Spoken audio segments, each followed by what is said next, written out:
Ever pondered how our brains process and retain the vast sea of information we encounter daily? Welcome to the fascinating realm of the psychology of learning. At its core, learning is a change in behavior or knowledge due to experience. It's like a magical bridge that takes us from the realm of the unknown to the world of the known. Over millennia, we humans have evolved sophisticated processes to grasp, process, and retain a wealth of data from our surroundings. We are, in essence, learning machines, constantly absorbing, processing, and integrating new information. From the moment we wake up to the moment we fall asleep, our brains are tirelessly working, turning the unfamiliar into the familiar, the strange into the understood. So let's embark on this journey of understanding how we learn. Because learning, simply put, is our bridge from the unknown to the known. There are several ways through which we learn, each unique and fascinating. Let's delve into some of the key types. First, we have observational learning, where we learn by watching and imitating others. It's like a child who learns to tie their shoelaces by mimicking their parent. Next is classical conditioning. This is when we learn to associate two stimuli. Picture Pavlov's dogs, who learn to associate a ringing bell with mealtime. Then there's operant conditioning, a type of learning that happens through rewards and punishments. It's like training a dog to sit by offering a treat when it does so correctly. Finally, we have implicit learning.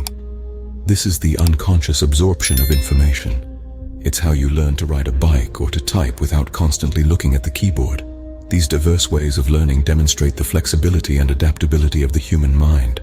At the heart of learning lies our memory, the storage unit of our brain. It's akin to the hard drive on a computer, storing and retrieving information as needed.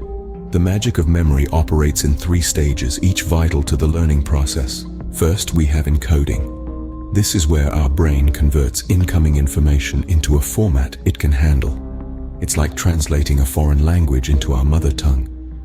Without this step, the data would remain unintelligible and unprocessed. Next, there's storage. Here, the brain tucks away the encoded information for later use. It's like filing away important documents in a cabinet. Without storage, the encoded information would vanish, lost in the ether of our mind. Lastly, we have retrieval. This is when we recall the stored information. It's like fishing out a needed document from the filing cabinet. Without retrieval, the stored information would remain inaccessible, locked away in the brain. Without memory, learning would be transient, fleeting moments of knowledge. Several factors can affect our ability to learn. Let's dive into these elements and see how they influence our learning process.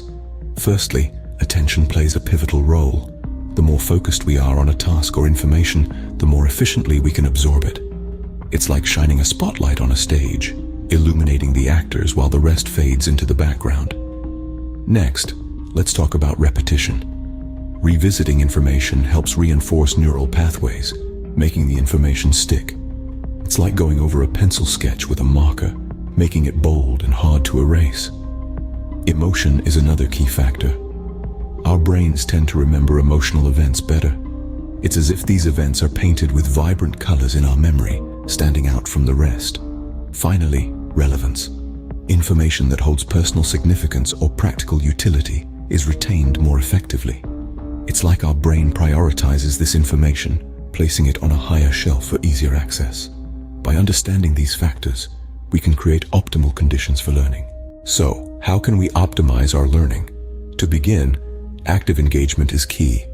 Don't just passively read or listen. Ask questions, take notes, and discuss what you're learning. This active participation stimulates your brain and deepens your understanding. Next, remember to take breaks. Our brains aren't designed for marathon study sessions.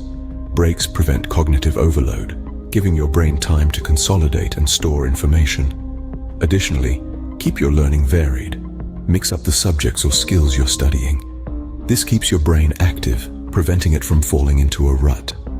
Finally, don't forget the power of real-life application. When you apply what you've learned in real scenarios, you're not just testing your knowledge, but also reinforcing it. In essence, effective learning is about more than just absorbing information. It's about engaging with it, giving your brain time to process it, and putting it into practice. These tips empower us to harness our brain's potential, optimize our study strategies, and truly embrace lifelong learning.